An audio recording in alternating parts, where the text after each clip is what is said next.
El desentierro de la Angelita. A mi abuela no le gustaba la lluvia y antes de que cayeran las primeras gotas, cuando el cielo se oscurecía, salía al patio del fondo con botellas. Y las enterraba hasta la mitad, todo el pico bajo tierra.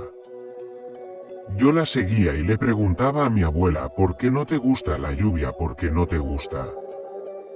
Pero ella, nada, evasiva, con la palita en la mano, frunciendo la nariz para oler la humedad en el aire. Si finalmente llovía, fuera garúa o tormenta, cerraba puertas y ventanas y subía el volumen del televisor hasta tapar el ruido de las gotas y el viento. El techo de su casa era de chapa, y si el aguacero coincidía con su serie favorita, Combate, no había quien pudiera sacarle una palabra porque estaba perdidamente enamorada de Big Morro. Yo adoraba la lluvia porque ablandaba la tierra seca y permitía que se desatara mi manía excavatoria. ¿Qué de pozos?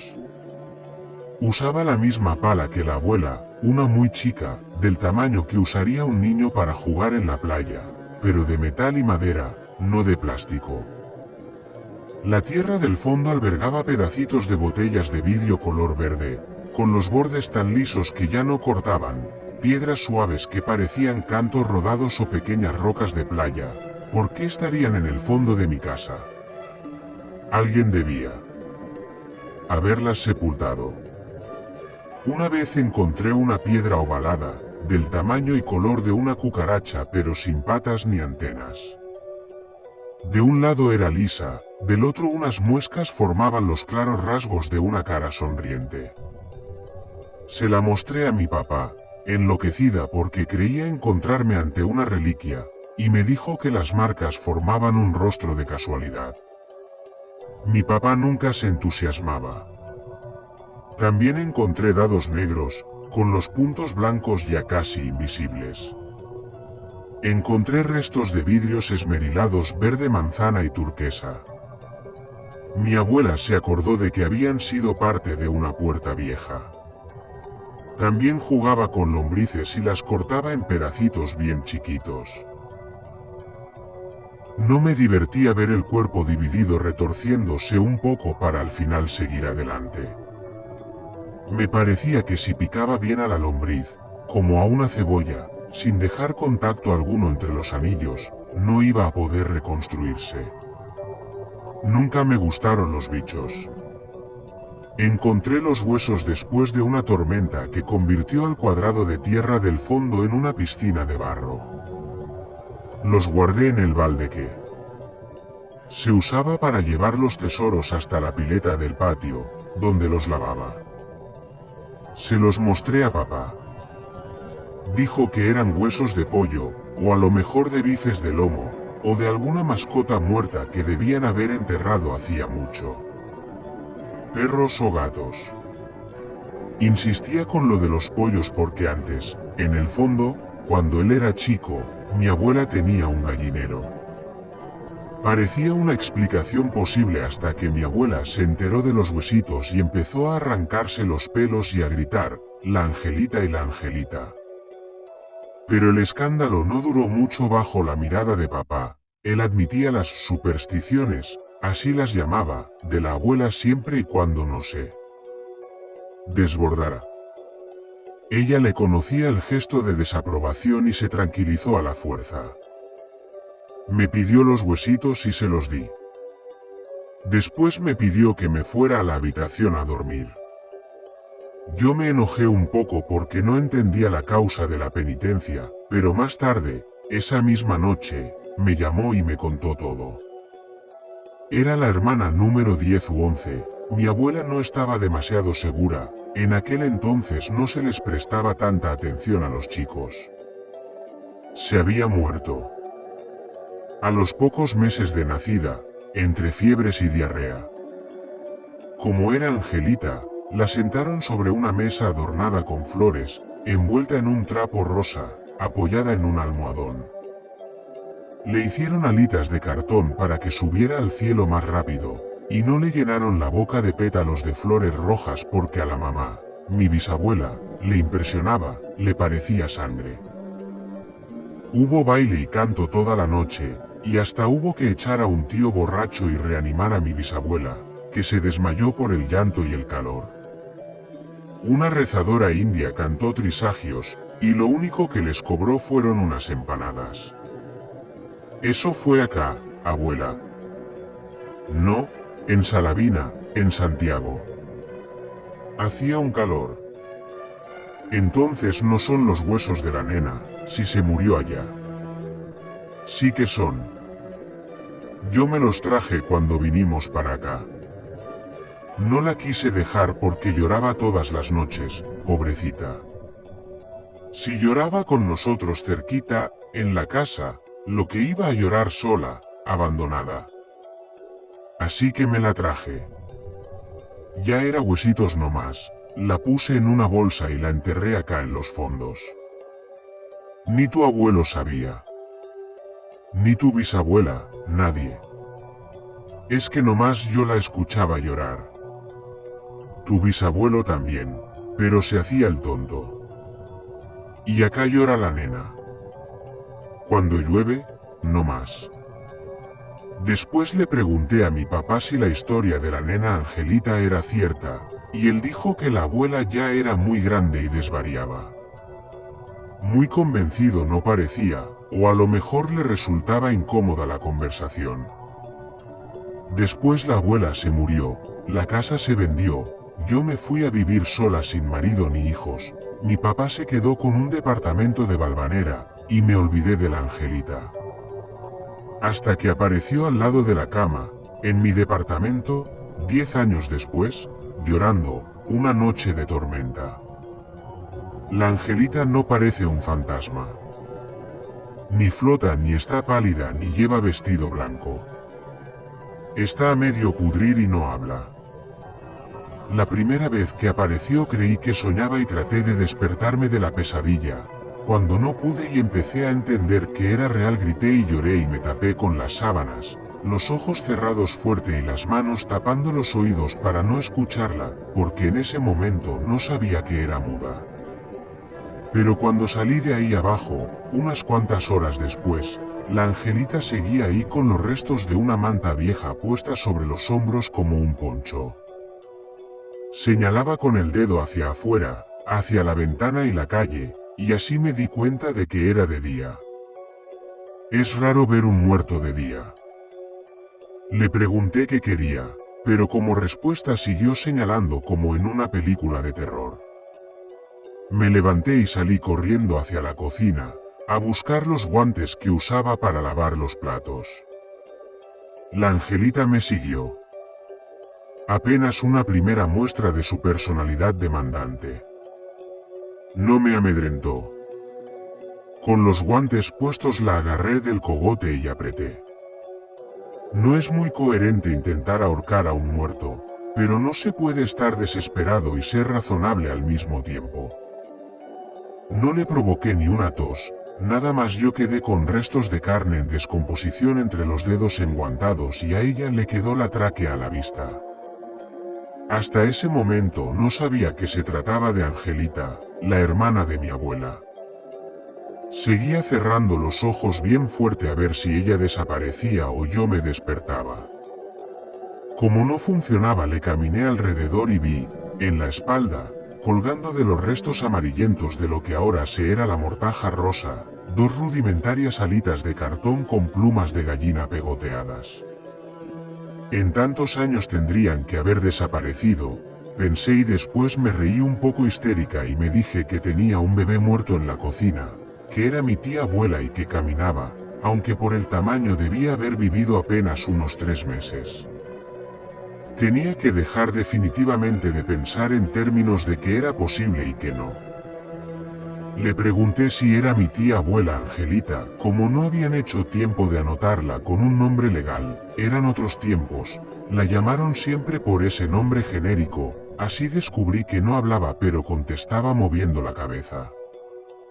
Entonces mi abuela decía la verdad, pensé, no eran del gallinero, eran los huesitos de su hermana los que desenterré cuando era chica.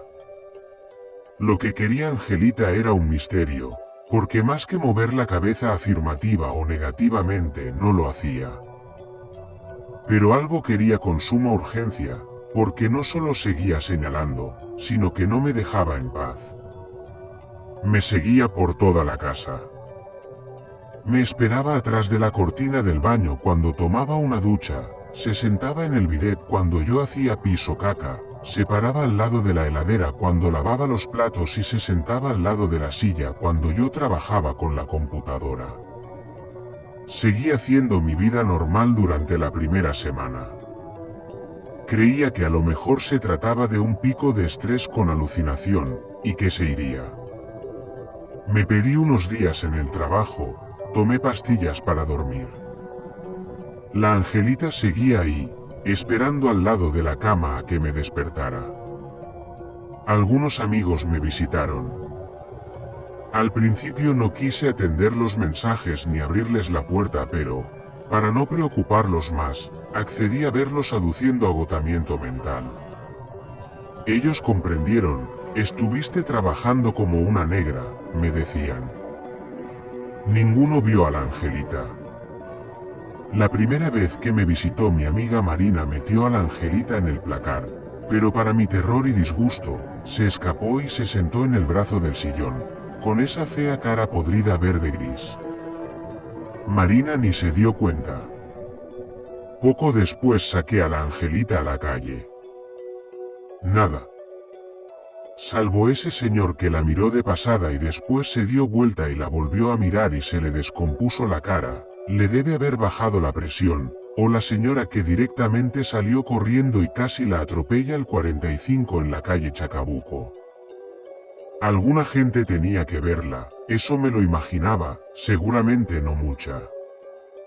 Para evitarles el mal momento, cuando salíamos juntas, mejor dicho, cuando ella me seguía y a mí no me quedaba otra que dejarme acompañar, lo hacía con una especie de mochila para cargarla. Es feo verla caminar, es tan chiquita, es antinatural.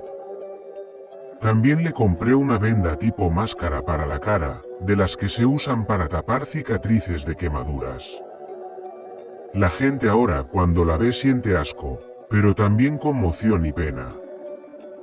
Ven a un bebé muy enfermo o muy lastimado, ya no a un bebé muerto. Si me viera mi papá, pensaba, él siempre se quejó de que iba a morirse sin nietos, y se murió sin nietos, yo lo decepcioné en esa y muchas otras cosas. Le compré juguetes para que se entretuviera, muñecas y dados de plástico y chupetes para que mordiera, pero nada parecía gustarle demasiado, y seguía con el dichoso dedo apuntando para el sur. De eso me di cuenta, era siempre para el sur, mañana, tarde y noche. Yo le hablaba y le preguntaba, pero ella no se podía comunicar bien. Hasta que una mañana apareció con una foto de mi casa de la infancia, la casa donde yo había encontrado sus huesitos en el patio del fondo. La sacó de la caja donde guardo las fotografías, un asco, dejó todas las otras manchadas de su piel podrida que se desprendía, húmedas y pringosas. Ahora señalaba la casa con el dedo, bien insistente. ¿Querés ir ahí?, le pregunté, y me dijo que sí. Le expliqué que la casa ya no era nuestra, que la habíamos vendido, y me dijo que sí otra vez. La cargué en la mochila con su máscara puesta y nos tomamos el 15 hasta Avellaneda. Ella no mira por la ventana en los viajes, tampoco mira a la gente ni se entretiene con nada, le da a lo exterior la misma importancia que a los juguetes. La llevé sentada para que estuviera cómoda, aunque no sé si es posible que esté incómoda o si eso significa algo para ella, ni siquiera sé qué siente. Solamente sé que no es mala, y que le tuve miedo al principio, pero hace rato que no. Llegamos a la que fue mi casa a eso de las 4 de la tarde. Como siempre en verano, había un olor pesado a riachuelo y nafta sobre la avenida Mitre, mezclado con tufos de basura, en las esquinas, helados caídos de cucuruchos que dejaban el suelo pegoteado. Hay muchas heladerías sobre la avenida y mucha gente torpe. Cruzamos la plaza caminando, después pasamos por el sanatorio Itoiz, donde se murió mi abuela, y finalmente rodeamos la cancha de Racing. Atrás estaba mi casa vieja, a 2 cuadras de distancia del estadio. Pero ahora que estaba en la puerta, ¿qué hacer? ¿Pedirles a los dueños nuevos que me dejaran pasar? ¿Con qué pretexto? Ni lo había pensado. Claramente me estaba afectando la mente andar para todos lados con una niña muerta. Angelita fue la que se encargó de la situación. No hacía falta entrar. Era posible asomarse al fondo por la medianera, eso era lo único que ella quería, ver el fondo. Espiamos las dos, ella en mis brazos, la medianera era más bien baja, debía estar mal hecha. Ahí, donde solía estar el cuadrado de tierra, había una pileta de natación de plástico azul, empotrada en un hueco del suelo. Evidentemente habían levantado toda la tierra para hacer el hoyo, y con esa acción habían tirado los huesos de la Angelita vaya a saber dónde, los habían revoleado, se habían perdido. Me dio lástima, pobrecita, y le dije que lo sentía mucho, que no podía solucionarlo, hasta le dije que lamentaba no haberlos desenterrado otra vez cuando la casa se vendió, para sepultarlos en algún lugar pacífico, o cerca de la familia si a ella le gustaba así. Pero si tranquilamente podría haberlos puesto adentro de una caja o un florero, y llevarlos a casa. Estuve mal con ella y le pedí disculpas. Angelita dijo que sí. Entendí que las aceptaba. Le pregunté si ahora estaba tranquila y se iba a ir, si me iba a dejar sola. Me dijo que no. Bueno, contesté, y como la respuesta no me cayó muy bien, salí caminando rápido hasta la parada del 15 y la obligué a corretear atrás mío con sus pies descalzos que, de tan podridos, estaban dejando asomar los huesitos blancos. Formábamos un círculo en torno a Monsieur Bermutier, juez de instrucción, que daba su opinión sobre el misterioso suceso de Saint-Cloud. Desde hacía un mes, aquel inexplicable crimen conmovía a París. Nadie entendía nada del asunto. Monsieur Bermutier, de pie, de espaldas a la chimenea, hablaba, reunía las pruebas, discutía las distintas opiniones, pero no llegaba a ninguna. Conclusión. Varias mujeres se habían levantado para acercarse y permanecían de pie, con los ojos clavados en la boca afeitada del magistrado, de donde salían las graves palabras.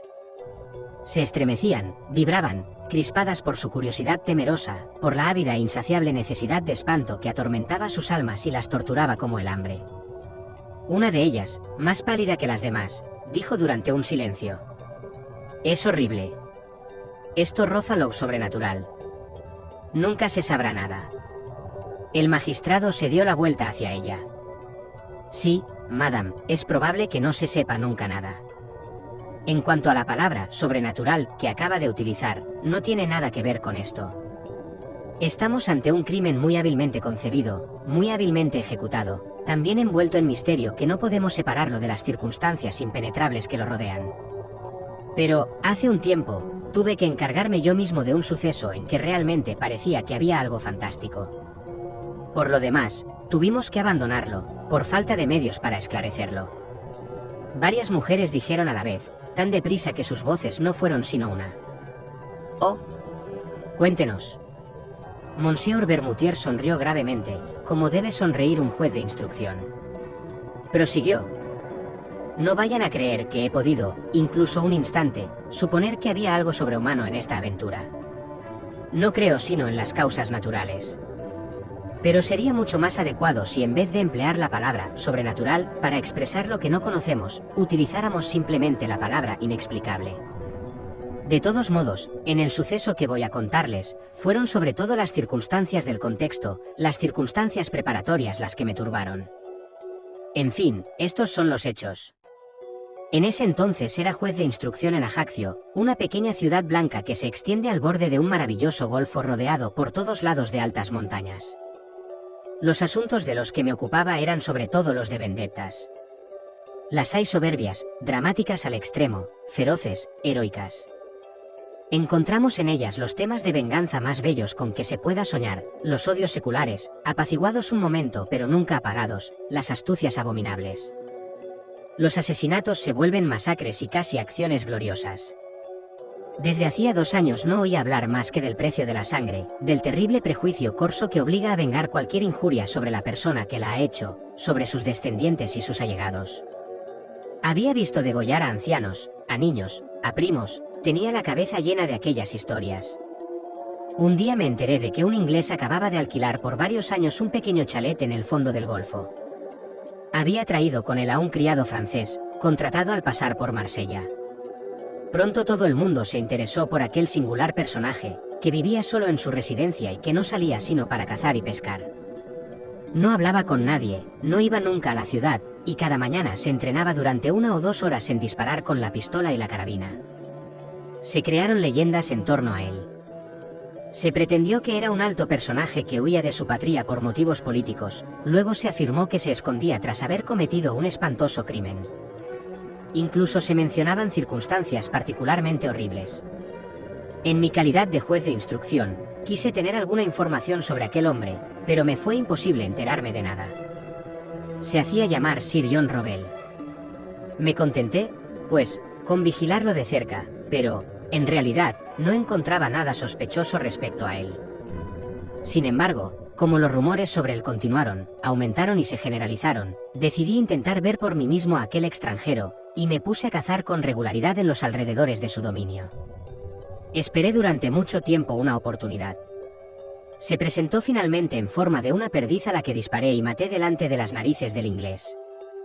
Mi perro me la trajo, pero, tomando enseguida la presa, fui a disculparme por mi inconveniencia y a rogar a Sir John Robel que aceptara el pájaro muerto. Era un hombre fornido, con el pelo rojo, la barba roja, muy alto, muy ancho, una especie de Hércules plácido y cortés. No tenía nada de rigidez llamada británica, y me dio las gracias vivamente por mi delicadeza en un francés con un acento más allá de la Mancha. Al cabo de un mes habíamos charlado unas 5 o 6 veces. Finalmente una noche, cuando pasaba por su puerta, lo vi en el jardín, mientras fumaba su pipa cabalgando una silla. Lo saludé y me invitó a entrar para tomar una cerveza. No fue necesario que me lo repitiera. Me recibió con toda la meticulosa cortesía inglesa, se refirió con elogios a Francia, a Córcega, y dijo que le gustaba mucho este país y su costa. Entonces, con grandes precauciones y como si fuera resultado de un interés muy vivo, le hice unas preguntas sobre su vida y sus proyectos. Contestó sin apuros y me contó que había viajado mucho por África, las Indias y América. Añadió riéndose. Tuve muchas aventuras, oh, yes. Luego volví a hablar de caza y me dio los detalles más curiosos sobre la caza del hipopótamo, del tigre, del elefante e incluso de un gorila. Dije, todos esos animales son temibles. Sonrió, oh, no. El más malo es el hombre. Se echó a reír abiertamente, con una buena risa de inglés gordo y ¿contento? He cazado mucho al hombre también. Después habló de armas y me invitó a entrar en su casa para enseñarme sus escopetas. El salón estaba tapizado de negro, de seda negra bordada con oro. Grandes flores amarillas corrían sobre la tela oscura, brillando como el fuego. Dijo, eso es un paño japonés. Pero, en el centro del panel más amplio, una cosa extraña atrajo mi mirada. Sobre un cuadrado de terciopelo rojo se destacaba un objeto negro. Me acerqué, era una mano de hombre. No una mano de esqueleto, blanca y limpia, sino una mano negra reseca, con uñas amarillas. Los músculos al descubierto y rastros de sangre vieja, semejante a mugre, sobre los huesos cortados de un golpe, como de un hachazo, hacia la mitad del antebrazo. Alrededor de la muñeca hay una enorme cadena de hierro, remachada, soldada a aquel miembro desaseado, la sujetaba a la pared con una argolla bastante fuerte como para llevar atado a un elefante. Pregunté, ¿qué es esto? El inglés contestó tranquilamente. Era el mejor enemigo de mí. Era de América. Ello había sido cortado con el sable y arrancado la piel con un piedra cortante, y secado al sol durante 8 días. Ah, muy buena para mí, esta. Toqué aquel despojo humano que debió pertenecer a un coloso. Los dedos, desmesuradamente largos, estaban unidos por enormes tendones que sujetaban tiras de piel a trozos. Era horroroso ver esa mano, despellejada de esa manera, inevitablemente hacía pensar en alguna venganza de salvajes. Dije. Ese hombre debía de ser muy fuerte. El inglés dijo con dulzura. Oh, yes, pero fui más fuerte que él. Yo había puesto esa cadena para sujetarle. Creí que bromeaba. Dije. Ahora esta cadena es completamente inútil, la mano no se va a escapar. Sirion Robel prosiguió con tono grave. Ella siempre quería irse. Esa cadena era necesaria. Con una ojeada rápida, escudriñé su rostro, preguntándome, ¿estará loco o me hará una broma pesada? Pero el rostro permanecía impenetrable, tranquilo y benévolo. Cambié de tema de conversación y admiré las escopetas. Noté sin embargo que había 3 revólveres cargados encima de unos muebles, como si aquel hombre viviera con el temor constante de un ataque. Volví varias veces a su casa. Después dejé de visitarlo. Nos habíamos acostumbrado a su presencia, ya no interesaba a nadie. Transcurrió un año entero. Una mañana, hacia finales de noviembre, mi criado me despertó anunciando que Sirion Robel había sido asesinado durante la noche. Media hora más tarde entraba en casa del inglés con el comisario jefe y el capitán de la gendarmería. El criado de Sirion, enloquecido y desesperado, lloraba delante de la puerta. Primero sospeché de ese hombre, pero era inocente. Nunca pudimos encontrar al culpable. Cuando entré en el salón, distinguí al primer vistazo el cadáver extendido boca arriba, en el centro del cuarto. El chaleco estaba desgarrado, una manga colgaba arrancada, todo indicaba que había tenido lugar una lucha terrible. El inglés había muerto estrangulado. Su rostro negro e hinchado, pavoroso, parecía expresar un espanto abominable, llevaba algo entre sus dientes apretados, y su cuello, perforado con 5 agujeros que parecían haber sido hechos con puntas de hierro, estaba cubierto de sangre. Un médico se unió a nosotros. Examinó durante mucho tiempo las huellas de dedos en la carne y dijo estas extrañas palabras. Parece que hubiera sido estrangulado por un esqueleto. Un escalofrío me recorrió la espalda y eché una mirada hacia la pared, en el lugar donde otrora había visto la horrible mano despellejada. Ya no estaba allí. La cadena, quebrada, colgaba. Entonces me incliné hacia el muerto y encontré en su boca crispada uno de los dedos de la mano desaparecida, cortada o más bien cerrada por los dientes, justo en la segunda falange. Luego se procedió a las comprobaciones. No se descubrió nada. Ninguna puerta había sido forzada, ninguna ventana, ningún mueble. Los 2 perros de guardia no habían despertado. Esta es, en pocas palabras, la declaración del criado. Desde hacía un mes su amo parecía estar agitado. Había recibido muchas cartas, que había quemado a medida que iban llegando. A menudo, con una fusta, preso de una ira que parecía demencia, había golpeado con furor aquella mano reseca, lacrada en la pared, y ahora desaparecida, no se sabe cómo, desde la misma hora del crimen. Se acostaba muy tarde y se encerraba cuidadosamente. Siempre tenía armas al alcance de la mano. A menudo, por la noche, hablaba en voz alta, como si discutiera con alguien. Aquella noche daba la casualidad de que no había hecho ningún ruido, y hasta que no fue a abrir las ventanas el criado no había encontrado a Sirion asesinado. No sospechaba de nadie. Comuniqué lo que sabía del muerto a los magistrados y a los funcionarios de la fuerza pública, y se llevó a cabo en toda la isla una investigación minuciosa. No se descubrió nada. 3 meses después del crimen, una noche, tuve una pesadilla horrorosa. Me pareció que veía la mano, la horrible mano, corría como un escorpión o como una araña a lo largo de mis cortinas y de mis paredes. 3 veces me desperté, 3 veces me volví a dormir. 3 veces volví a ver el odioso despojo galopando alrededor de mi habitación y moviendo los dedos como si fueran patas. Al día siguiente me la trajeron, la habían encontrado en el cementerio, sobre la tumba de Sirion Robel, a quien habían enterrado allí, ya que no pudieron dar con su familia. Faltaba el índice. Esta es, señoras, mi historia. No sé nada más. Las mujeres, enloquecidas, estaban pálidas, temblaban. Una de ellas exclamó: «Pero esto no es un desenlace, ni una explicación.